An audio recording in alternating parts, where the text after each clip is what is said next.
Good afternoon. It's September the 25th, 2015. Time to recap today's trading. We came in this morning and we were hoping to sell the 50 to 55 area. We quickly lowered that to 40 to 45 based on the selling that came in out of the market, and the 40 to 45 area really held up well for the whole day. And you can see 40 to 45. You see this line coming across there. Thereabouts, maybe a little bit higher, produced a lot of good trades all day long. We started out wanting to buy the 35 to 40 area. We lowered that to 30 to 35 with the idea that we'd start off with a range trade. And the original idea was if the market didn't trade through 1950, we wanted to trade from the short side.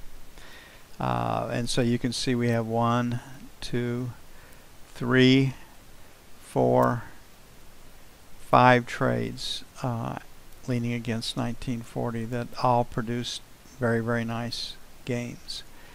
And as you all know, the market has become fairly difficult to trade off of our old methodology because the bars that come and touch and set up the edges sometimes have 5, 6, 7 points of range as opposed to 1.5, which is the way they used to be in the old days.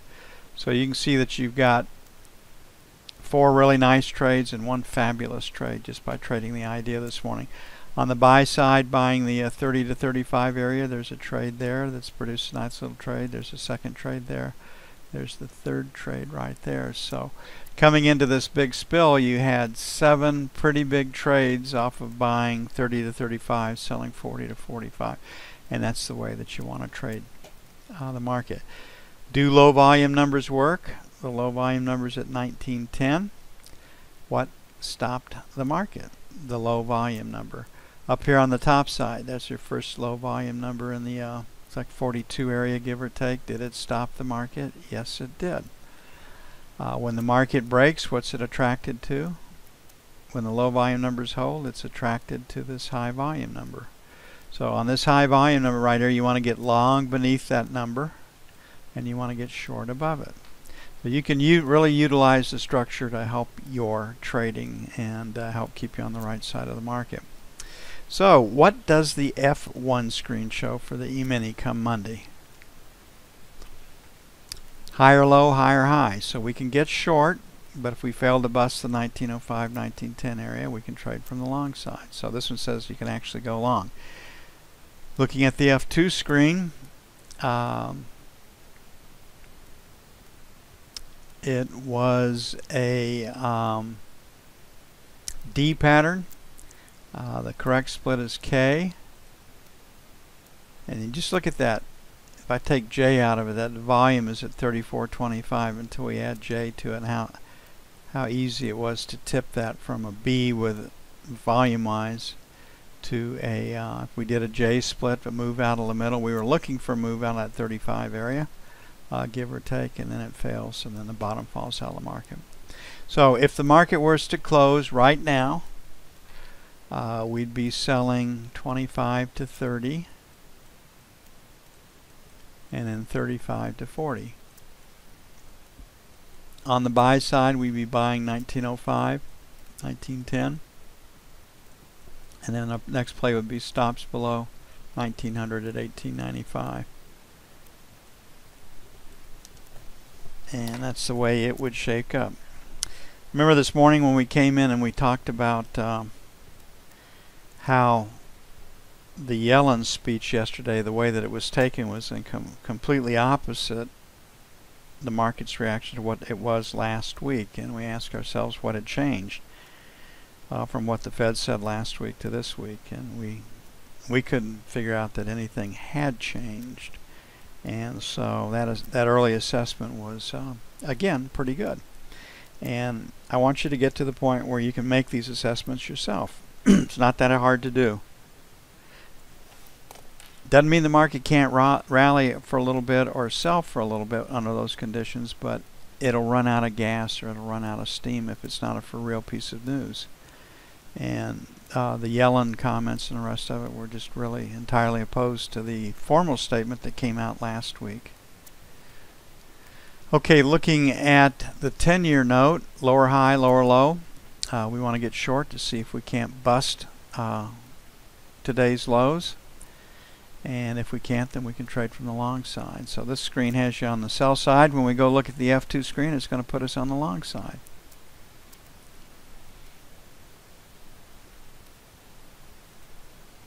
It is a P in a down market. So that is short covering for sure. And it's also the influence of the E-mini. And you can see that this market didn't go crazy when the E-mini really broke. It drifted higher. Now we have on Monday personal income, personal spending, pending home sales, Dallas Fed, and we have 3 Fed governors speaking. It'll be interesting to see what those Fed governors say. Dudley speaks early at 7:45. But as we piece together what we have, we'll probably see what the Fed is trying to do. My guess is 2 out of 3. 2 of them will be dovish and 1 of them will be hawkish, just to keep the market stirred up. So on our bond trade right here, we're going to sell failure. Note trade, we're going to sell failure to take out 28 to the buck. If the E-mini is selling, we do not want to be short. And then we're going to go back to 3 to 7 for sell 2. On the buy side, we're currently at 26, so we'll make 17 to 21, buy 1. We caught both edges of this market really well today. And then 9 to 13 for buy 2. And I think the treasuries are holding up pretty well, and the demand was really good this week, just simply on a flight to quality, fear of what's coming next.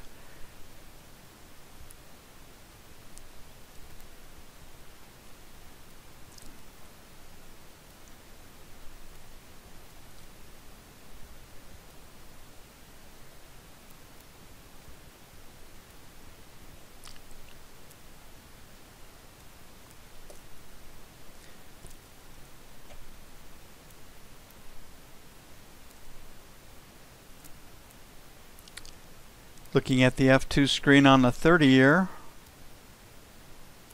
definitely a B. The knob spread came in quite a bit today. And you can see it didn't go crazy with the E-mini either. The last rotate up was 21. So sell 1 is going to be 19 to 23. Then 31 to 03. On the buy side, 1 to 5, which is where we were this morning. And then 21 to 25.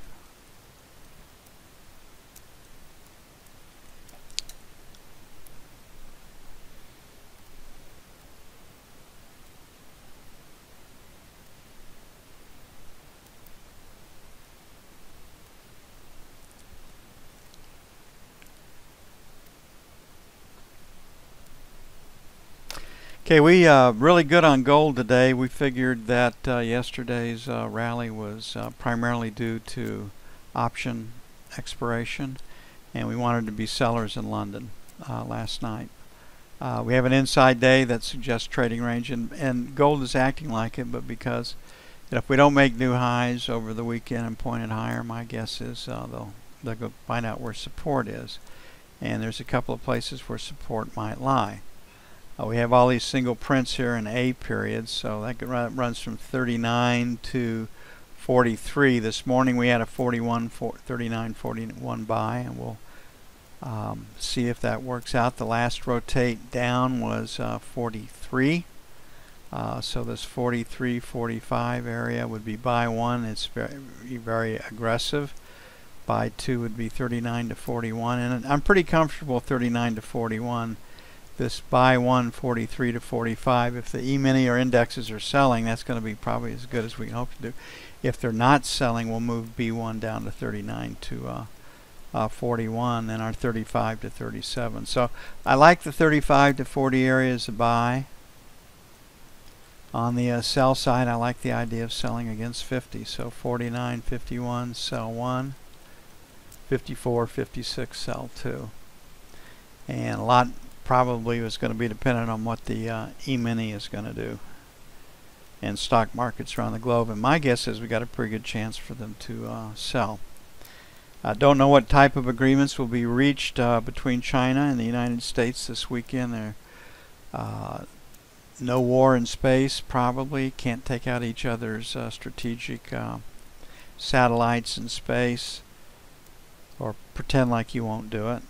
And China will say that they're not going to attack the United States. Cyber attacks in the United States will say, yeah, that's a good idea, and then China's probably going to continue business as usual, stealing, whatever they want. When you look at the weaponry around the world, it all is very, very similar to the stuff that we developed first. And it started with the Russians stealing the H-bomb secrets back after World War II. But Russia and China have completely infiltrated our industrial military complex, and they steal pretty much what they want. They do it the old-fashioned way through people, or they do it the modern way through computers, hacking into systems. Nice to know that there isn't a brain trust over there. And you know, one of the reasons there can't be a brain trust in that type of situation is that you're not compensated for innovation. You're compensated for going along. So to fight and spend your whole life developing a particular idea is pretty foreign to what to the thinking and top-down control. But stealing somebody else's ideas, that's a different matter, and they're really, really good at that, and will continue to be very good at it. Okay, looking at crude oil, been in a trading range. We've got a seller above 47. We got a buyer below 44. That's a $3 range. We stopped at 46 today. Took a bit to get there. So we can sell failure to take out and hold 46, or we can buy into weakness against 45.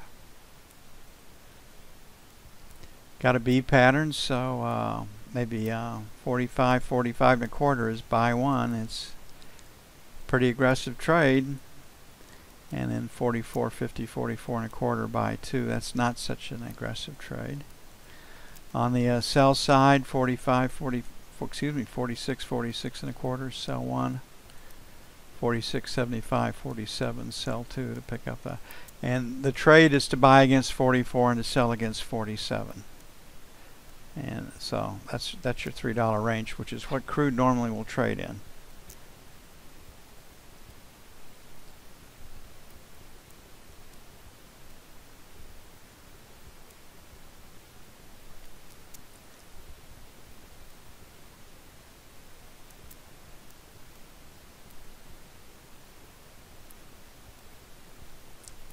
And the euro. What's the euro going to do come Sunday night? Well, the first place they'll have to stop and check things out will be what is China going to do with the yuan. And so 4 days this week they devalued their currency. Today they came in and they added a little bit to it. So they propped it up a bit. And the euro was lower. So first you'll have to know what China's going to do with the yuan. And then we'll see what we got. So we have rejected prices below 11.50. Looks like 12.25. So looks like this market's going to try to trade up. Resistance is at 12.25. That's sell one. Sell two is 12.50. On the buy side, 11.75. Buy one. And 11.50 buy two. And that'll do it for September the 25th. Hey, we've had fun this week, or I have anyway, and as soon as I finish and get this stuff going, I want to ask y'all a couple of questions. I need some feedback.